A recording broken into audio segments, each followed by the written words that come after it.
श्री राम जय जय राम। सच्चिदानंद भगवान की, सनातन धर्म की। आपका देखा हुआ है घर, सामान, कमरे, कहाँ किचन है, कहाँ लेट्रिन बाथरूम है, देखा हुआ है। यदि कोई सिर्फ उनका नाम लेता जाए तो तुम्हारा ध्यान उन सब में अपने आप चला जाए। जानी देखी चीज भी हमारे स्मरण में 24 घंटे नहीं रहती। कोई भी चीज, ये मन के कई हिस्से हैं, तो कभी वो चेतना में, ख्याल में होता है, कभी वो मध्य बोध में, सीमा प्रांत में, अंग्रेजी में कहते हैं सब कॉन्शियस में, और अनकॉन्शियस और कॉन्शियस में। तो जब हमारे चेतना में होती है चीज, तब हमें उसके सुनने की भी जरूरत नहीं, वो हमारे है। पर जब हमारे चेतना में, ध्यान में ना हो, पर जाना हुआ हो, तो केवल शब्द सुनेंगे और वो आपके ख्याल में आ जाए। इसीलिए मृत्यु के समय और दुख के समय, संकट के समय, सुनने मात्र से हमारा जो जाना हुआ है वो हमारे ध्यान में आ जाता है। उस समय साधना की जरूरत नहीं, केवल कोई नाम ले ले, चर्चा कर लो। इसीलिए जब मन थोड़ा सा कंट्रोल में ना होवे, मन भटक रहा हो, तो सुन ले, कैसेट सुन ले, कोई पुस्तक पढ़ ले। और यहाँ तक पुस्तक को कोई ज्ञान नहीं है, पढ़ना तुम्ही को है, पर तुम ही पढ़ोगे और तुम्हारा ही ध्यान ठीक हो जाएगा। ऐसे ही जिसको कोई ज्ञान ना हो, वो पढ़ के सुना दे, कीर्तन सुना दे, वो कोई अच्छी बात अनपढ़ा साधारण आदमी सुना दे, तो तुम्हारा काम बन जाएगा। पर पहले बच्चे के सुनाने से नहीं, पहले किताब पढ़ने से नहीं, क्योंकि पहले हमें पता नहीं है। तो पहले ज्ञान कराने वाला गुरु चाहिए। ज्ञान के बाद केवल बातें बहुत काफी, ज्यादा जरूरी नहीं।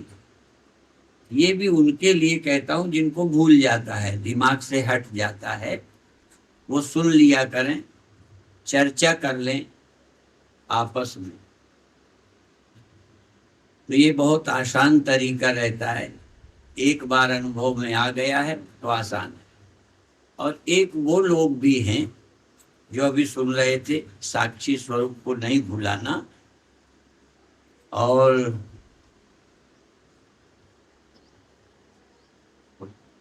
थोड़ा सा यदि स्पष्ट हो तो साक्षी होने में भी कोई दिक्कत, कठिनाई नहीं है। उसके लिए यद्यपि ये साक्षी के लिए नहीं है, पर वो ऐसे भी बोलते हैं, दिल के आईने में तस्वीरें यार, जब जरा गर्दन झुकाई देख लो। जरा सा अभिप्राय है, जो मैं जान चुका हूं उसके अनुभव के लिए कोई जोर नहीं लगाना पड़ा, जरा सा ख्याल करो आप में। पर साक्षी स्वरूप स्पष्ट हो चुका हो, साक्षात्कार, साक्षी हूं। जब तक हम किसी चीज का ध्यान करते हैं तो ध्यान से ये लगता है अभी वो हम नहीं हैं। तो साधकावस्था में ध्यान करना है, लेकिन पूर्णता के बाद ध्यान करना ऐसा लगेगा जैसे तुम साक्षी नहीं हो। तो ध्यान करो, साक्षी हो। अब हो यदि ये, तो क्या करना है? तो अभी हम इसलिए ऐसी बातें उठाते हैं कि हर साधक का अपना अपना स्तर है। हमको भी पहले ध्यान करो, हम साक्षी हैं। ऐसा लगता है जैसे हम और कुछ हैं, हम मन हैं और हमें साक्षी होना है। हमें कुछ हैं जो होना है। साक्षी क्या होता है ठीक से पहचाना गया, और आप हैं साक्षी, ये देखें कि हैं ही आप नहीं साक्षी हो तो ये भान कैसे होता है। जैसा कि सुबह के गीत में सुन रहे थे, ये जग मेरे ही करके तो भान है।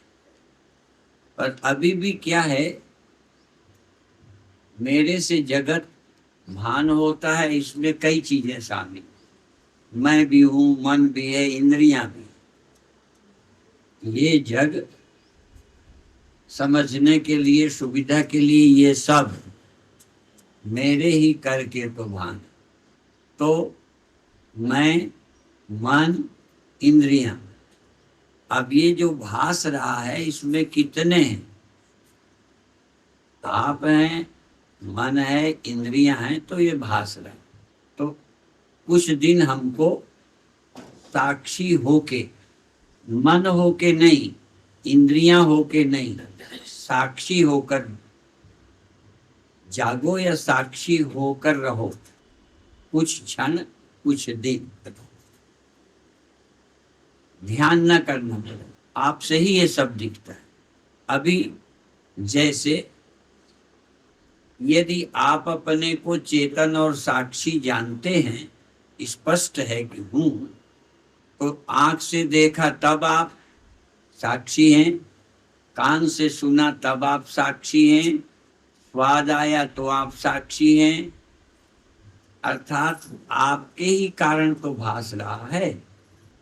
पर जब हम आंख प्रधान हो जाते हैं, साक्षी प्रधान न रह के आंख प्रधान हो गए, तो देखने में, फिर सुनने में, फिर छूने में, सूंघने में ऐसा लगता है जैसे कुछ परिवर्तन हो रहा है।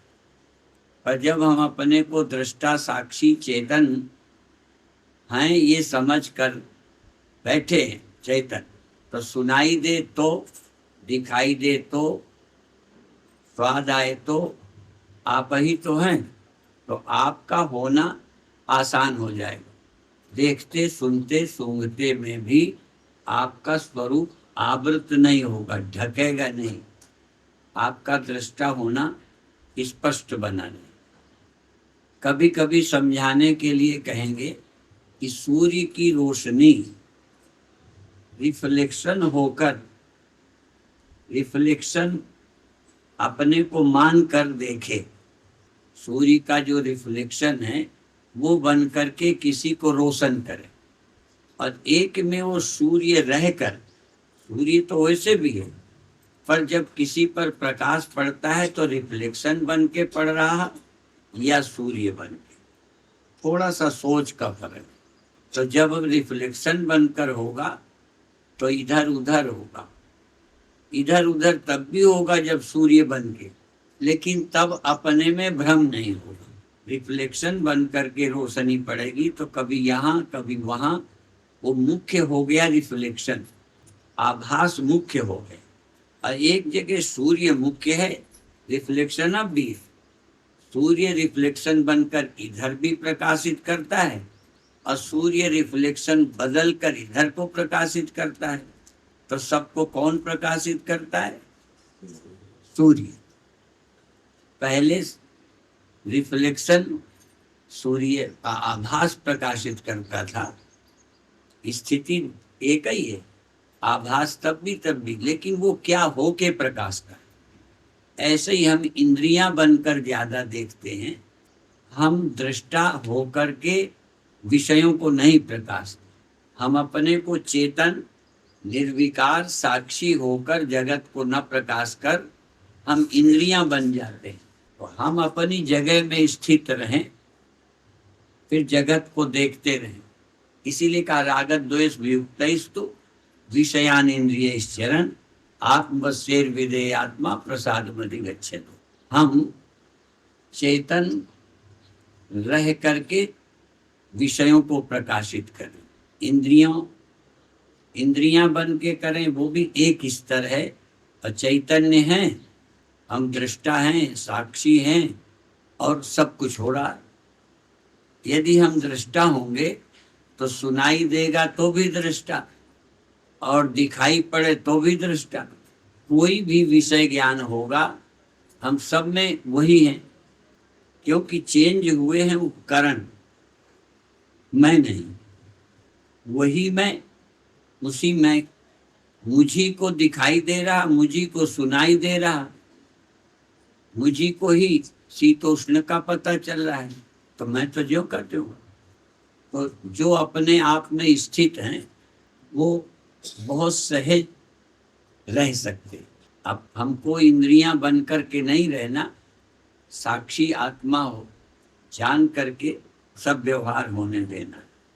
एक दृष्टांत और दिया करता था मैं पहले, कि जैसे आप अपने घर में हो, बच्चे हैं, और रोड से कोई जुलूस निकला या शादी वाले निकले, शोर होता जा रहा, तो बच्चे तुरंत अपनी जगह छोड़कर बाहर आकर, किनारे आकर देखने आ जाते हैं।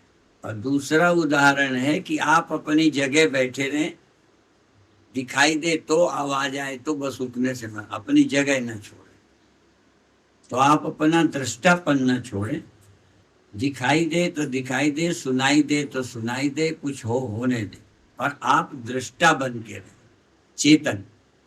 चेतन ही अपने को चेतन रहते ही कान में आवाज आने दे, जिसको गीता के अनुसार आपूर्यमाणम अचल प्रतिष्ठम समुद्र मापः प्रविशन्ति यद्वत् तद्वत् कामायम प्रविशन्ति सर्वे सशांति मापनोति न काम कामी।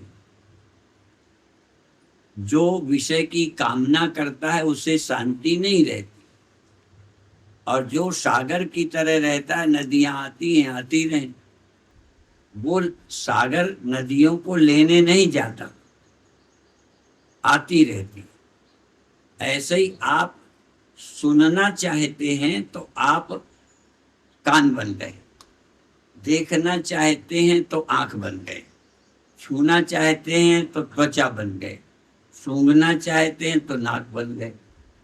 तो कामना वाला इंद्रियों में आ जाता है, जगह छोड़ दी, सागर नदियों को लेने आ रहा है, और एक नदियों में बाढ़ बना रहा है कि मेरे में आ न जाए, बांध लगाता है कि नदी आ न जाए। और एक ये है सागर कि ना रोकता है ना बुलाता है, आ रही हैं बस। तो आप सागर की तरह ना बुलाने जाएं विषय को, ना लेने जाएं, आप चैतन्य हैं, और चेतन होने से आप चेतन हैं और अपनी जगह, कोई मतलब नहीं है। कान से आवाज आ गई, आंख में रूप आ गया, गंध आ गई, शीतोष्ण आ गया त्वचा में, और आप जाग रहे हैं। तो ऐसे व्यक्ति को शांति मिलती, क्षोभ नहीं है, आने का ना आने का, विरोध का कोई क्षोभ नहीं है। इसलिए कहा राग द्वेष वियुक्तैस्तु विषयान इंद्रिय चरण आत्मस्यै विधेयात्मा प्रसादम अधिगच्छति। उसे प्रसन्नता, प्रसादम अधिगच्छति, उसकी शांति भंग नहीं होती। आप दृष्टा बने रहें, ध्यान में सजग चैतन्य हैं चेतन, चेतन है, कान में आवाज आ गई, आप चेतन हैं पर आप सुनने नहीं आए, आप चेतन हैं, आप देखने के लिए उतावले नहीं हैं, आप चेतन हैं, आप कुछ पाने के लिए लोलुप नहीं है, और आ रहा है। यदि आप दृष्टा हैं तो सब कुछ आएगा और आपकी शांति बनी रहेगी। और धैर्य इतना चाहिए कि आप दौड़े ना, राजा महाराजा की तरह या सेठों की तरह अपनी गद्दी में बैठे रहो, ग्राहक आएगा, आता जाए। आप रोड में ना आए, आप अपनी गद्दी छोड़ करके ना दौड़े, अर्थात अपना दृष्टापना ही काफी है। दृष्टापना है, और दृष्टापन में आपका चुनाव नहीं है, न आवाज का है, न रूप का है, न गंध का है, पर इंद्रियों के द्वार हैं, इनसे आ जाता है और सब तुम तक पहुंच गया। दृष्टा तक शब्द पहुंच गया, दृष्टा तक रूप पहुंच गया, दृष्टा तक सभी विषय गए, अब हम दृष्टा हैं। होना है तो आप पर कोई प्रभाव नहीं पड़ेगा, विषय तुम्हें बांध नहीं पाएंगे, आप अपनी महिमा में आप प्रतिष्ठित रहें। तो महिमा तो एक छोटा है कितना सा, आप ऐसे कभी ध्यान में देखना कि आप सुनने के लिए उतावले हैं या आवाज आ रही है।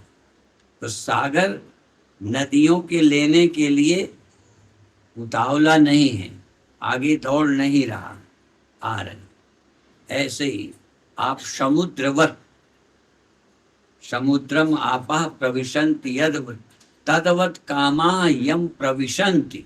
जैसे नदियां समुद्र में पानी आ रहा, समुद्रम आपः प्रविशन्ति, समुद्र में जल प्रवेश कर रहा, वो कहीं जा नहीं रहा। ऐसे ही आपके चैतन्यपन में आवाज आ रही है, विषय आ रहे हैं, केवल इतना ही सावधान रहें कि आप में कोई कामना नहीं, इतना चुनाव, कामना नहीं, यद्यपि ताहि कामना नहीं। और अभी देखोगे यद्यपि कामना है, इतना ही सा फर्क है, काम है या नहीं, बस आपको विषय के प्रति, किसी ऑब्जेक्ट के प्रति पाने की लालसा है या सिर्फ चैतन्य जाग रहे, कामना नहीं है, तो सारे विषय समा जाएंगे और तुम्हारी शांति ज्यों की त्यों रहेगी, शुद्ध नहीं होगी, कोई दिक्कत नहीं। ये सबसे अच्छा ध्यान है, कोई कर सके। पहले तो अपने को दृष्टा चेतन समझे और कामना से बचे।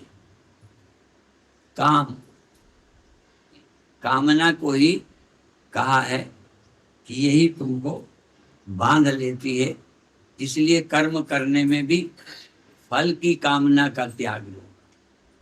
ये जो हमारे अंदर कामना है, यही विषय में बांध देती है, राग द्वेष बांध देते हैं।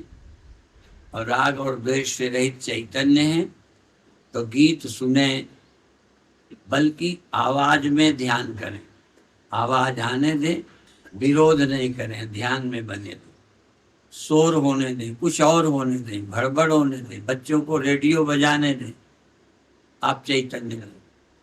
शर्त ये, यदि विरोध करोगे तो शांत नहीं रहो,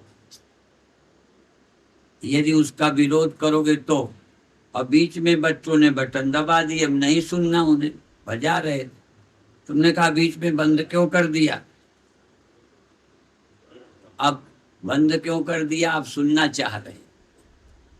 चाह से बचना बड़ा झीना काम है, विरोध भी चाहना है। जब आप कहते हैं बंद क्यों कर दिया तो सुनना चाहते हैं, और जब आप बंद करने पर चिढ़ते हैं तो सुनना चाहते हैं, बंद क्यों कर दिया, अभी बार बार क्यों बजाते हो, हमारे ध्यान में बाधा डालते हो, तो आप उसका विरोध कर रहे हो। तो राग द्वेष युक्त, दो से मुक्त रहो, राग और द्वेष। आवाज आने दो, ध्यान में कोई बाधा नहीं, सब कुछ होता रहेगा, तुम ध्यान में रहो।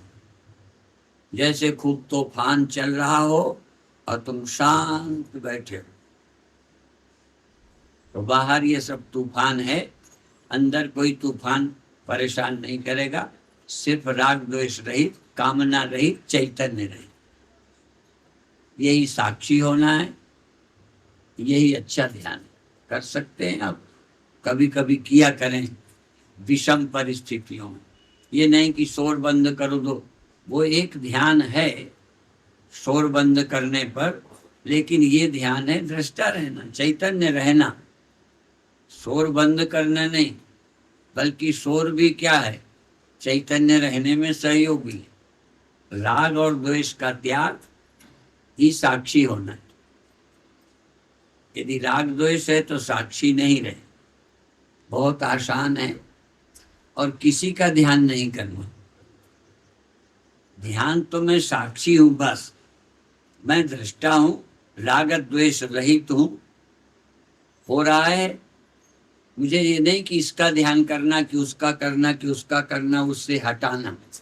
अभी आपके ध्यान में कुछ हटाना पड़ता है, कुछ लाना पड़ता है। सच्ची बात यह है कि ध्यान में ना कुछ लाना है ना कुछ हटाना। जो आता है आए, जो जाता है जाए। मुझे तो सिर्फ चेतन रहना है, दृष्टा रहना है, साक्षी। ठीक है। और अभी हमारे गुरु भाई ये कीर्तन गाते थे, क्या ये थका मन सो गया, ये थका थकाया मन आके सो गया। तो इतना आसान है ध्यान। चुनाव खत्म कर दिया। जे कृष्णमूर्ति भी बोलते थे चॉइसलेस अवेयरनेस।